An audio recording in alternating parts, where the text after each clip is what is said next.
Greetings,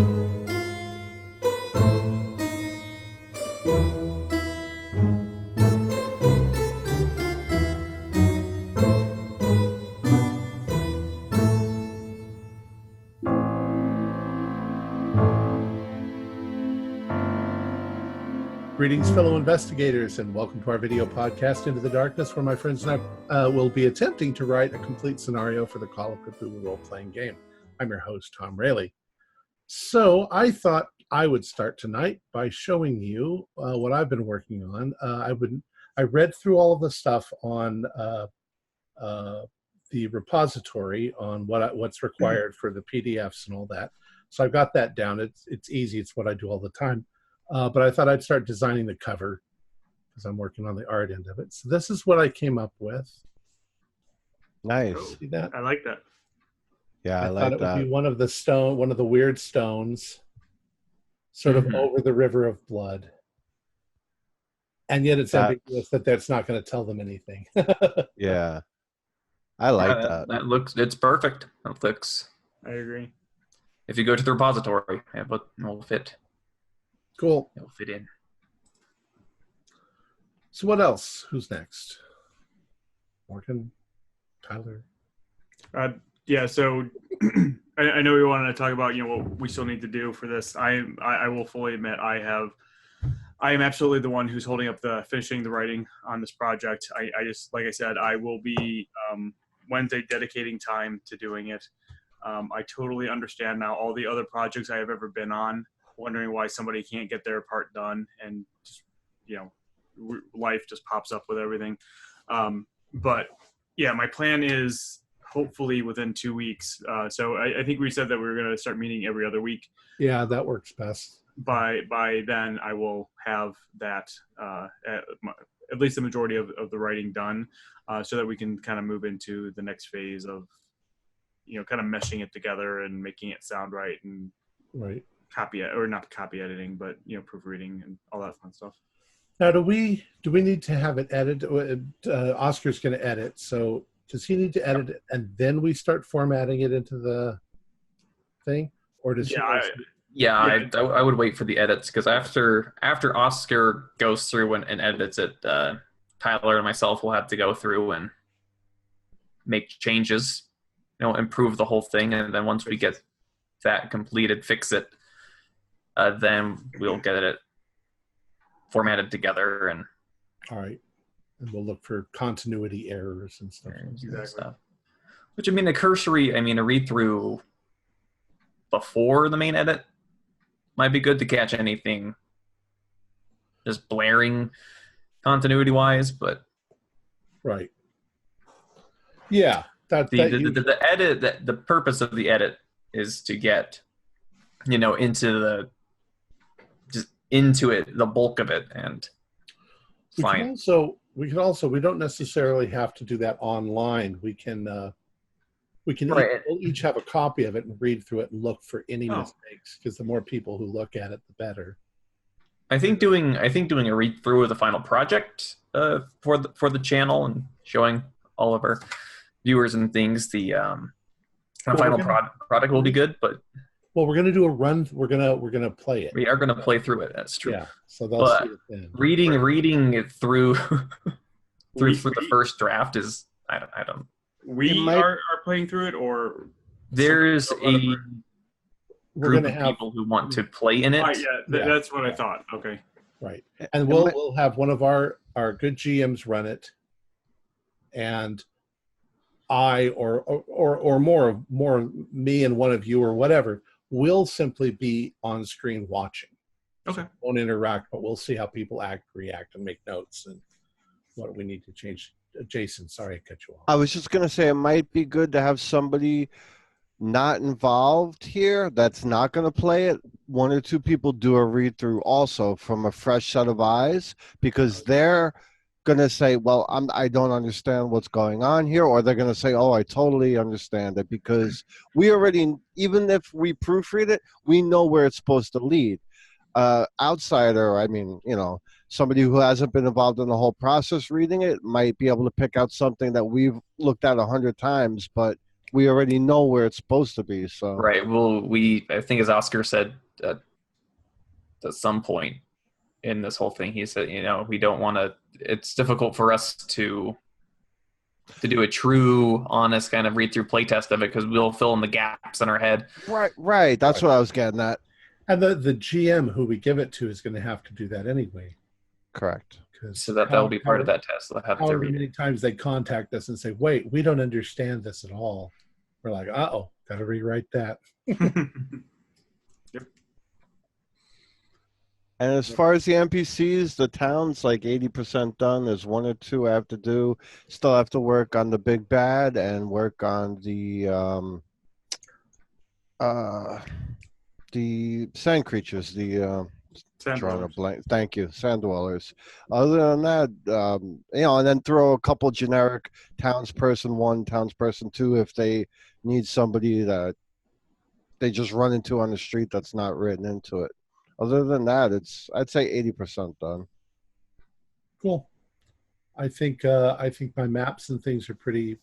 I mean, I know where everything goes, and I just spruce them up and get them ready. Got those in the handouts. I think that if we're publishing this ourselves to go into the repository, I'm going to go all out on the maps because I want them to be things that they can copy and paste, or not copy and paste, but print out and then hand to their players so they'll be full page maps. That I think everybody will appreciate, not just little Right. little squares. Yeah, for sure. People like handouts. Handouts are It's fun. a nice touch. Like handouts. And if we make them look pretty, then they'll really like them. Well, I can't think of anything else. It's just our little update at the moment. Anything you guys can think of? So, sorry, go on.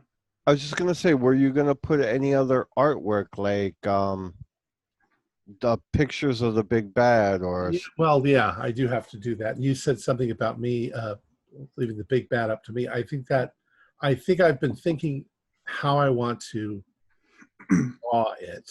So that might be a good idea because I'm still envisioning this. Let's say that the big bad is an avatar or aspect of Shub-Niggurath. It's like the ovipositor of this gigantic extra-dimensional thing poking down into our universe, and when they attack it, pulls itself out, turns around, and sticks its head through, which would be the big Right. So you have the because I kind of thought of the tentacles hanging down, tending to the larva.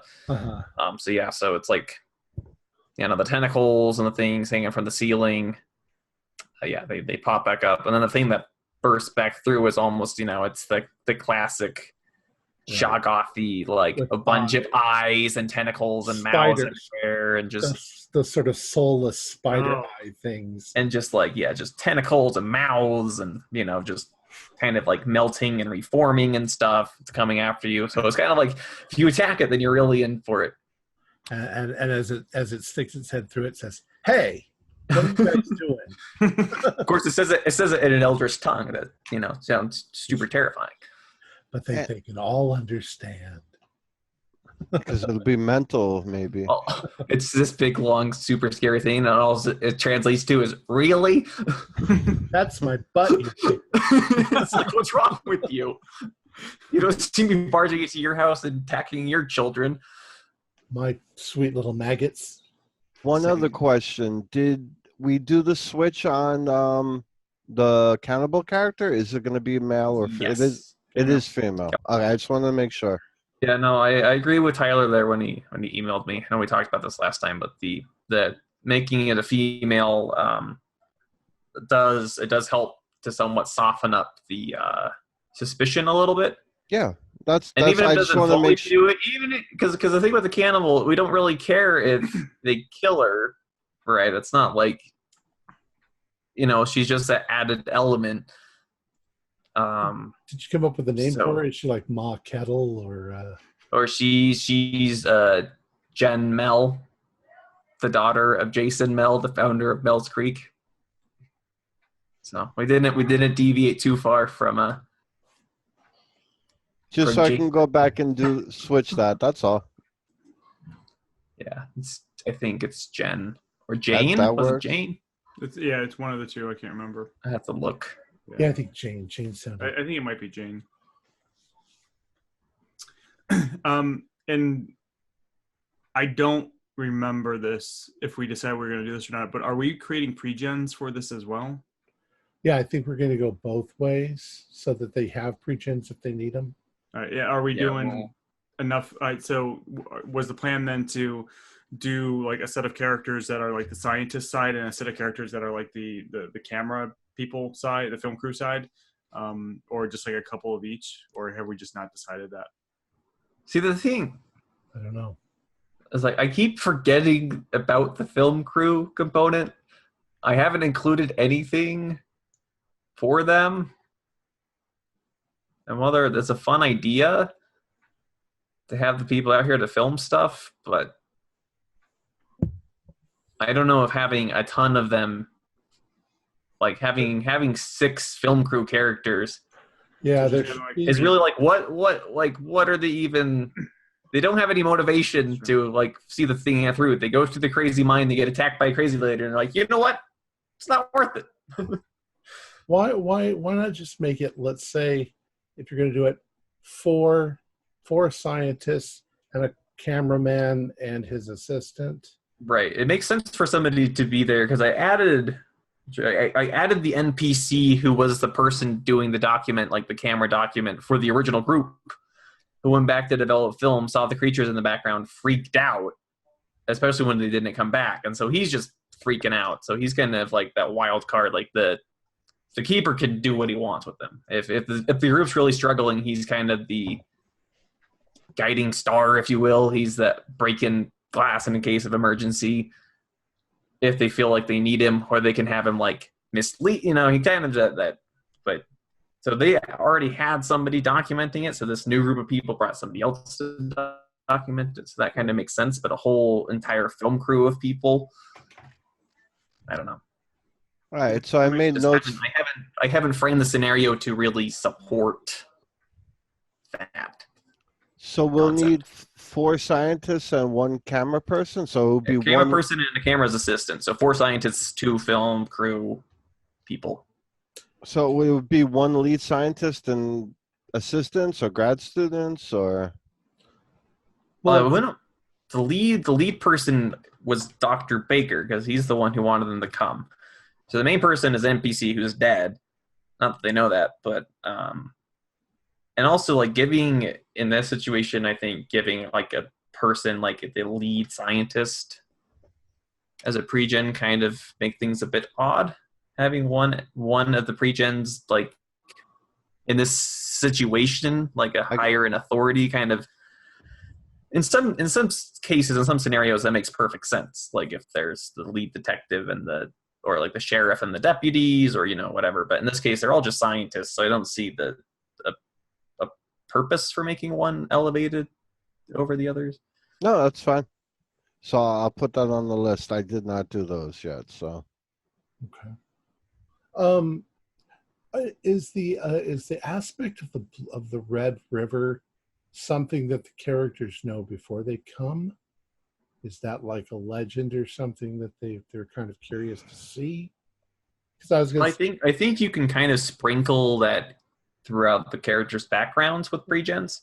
What I was going to say is that one of the pre-gens might be a geologist and just interested in why the river runs red like that, and he's coming along with the other scientists because they're all coming out. I don't know. Maybe I'm thinking putting too much in. But.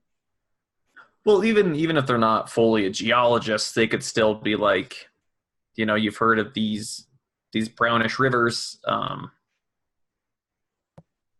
whatever. You can sprinkle these kind of background things into, or it's like your relative lives in this area and they've talked about finding a town, like ghost towns and things, they're ghost stories that they told you as a kid. And so you can kind of just give these little bits of flavoring that relate to the story as a whole to the pre-gens is something that I really like in scenarios. Yeah, but I wouldn't. I would make sure that any information that's in the backstories, unless it's like very personal to that PC, it's something that's discoverable during the scenario as well. Because I like that too, but what I found that tends to happen, especially if you're like a con game or something, people read through the background story really, really fast and then forget about it. Right. If you don't want to give vital clues Oh, in yeah, an NPC's background, because then it's like a murder mystery dinner, not Call of Cthulhu. So It's true. it's fun to have character background stuff and longer running campaigns that you add in, but with you and your group, but having your scenario like this PreGen character, his grandfather gave him a letter. And that letter has a spell that they need to defeat the monster. And it's like that guy, the person who gets it, is going to skip over all of that. Yep. And then you're all dead. And they're going to be like, you had the letter the whole time that would have saved you. And it's like, what?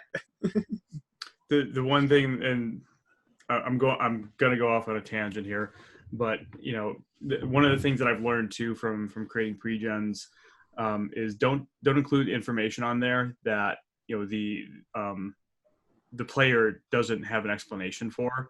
So years and years ago, I remember being in a Call of Cthulhu game, and we get to the very end thing. Ironically, we were fighting sand dwellers at the end, and I had only been playing Cthulhu for like maybe a year, so I was really new to everything still.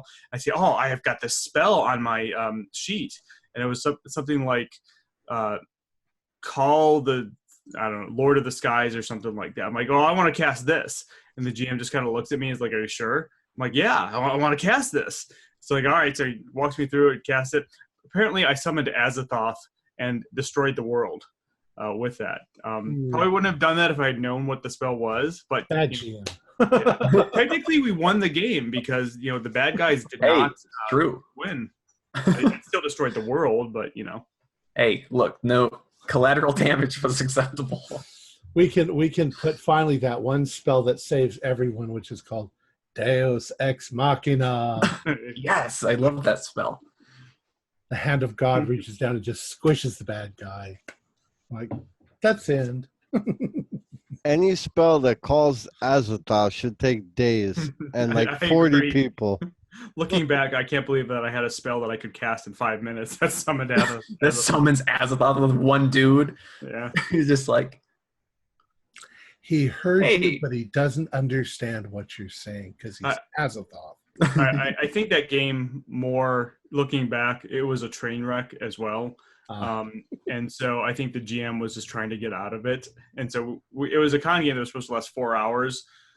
It lasted like an hour and a half. And it's like, all right, well, we still had fun. So that's what was worth it. Azathoth, this is the emergency eject switch. This game's going poorly. Here goes Azathoth. I'm going to be running 2 or 3 games at Necronomicon this year. That's going to be fun. Oh, cool. I'm going to try to run some that I've ran that I know, instead of trying to do something completely different. We'll worry about that next couple of Necronomicons. All right, so are we done? Is that it? I think so. Go ahead and finish then. And all my notes have disappeared. Our thanks to Tyler Hudak, Morgan Llewellyn, Jason Melichok for being here tonight. If you'd like to help support our show, please visit our Patreon account. Just $1 a month helps us a lot. You can find a link in the description below. Like, share, and subscribe to our channel and punch that bell icon for updates on our latest shows, and leave us some comments. We enjoy reading them and answering any questions you might have. This is Tom Rayleigh, together with all the members of our gaming club, inviting you to journey with us once again into the darkness for another adventure into the universe of H.P. Lovecraft and the Call of Cthulhu role-playing game. Until next time, good luck, good game.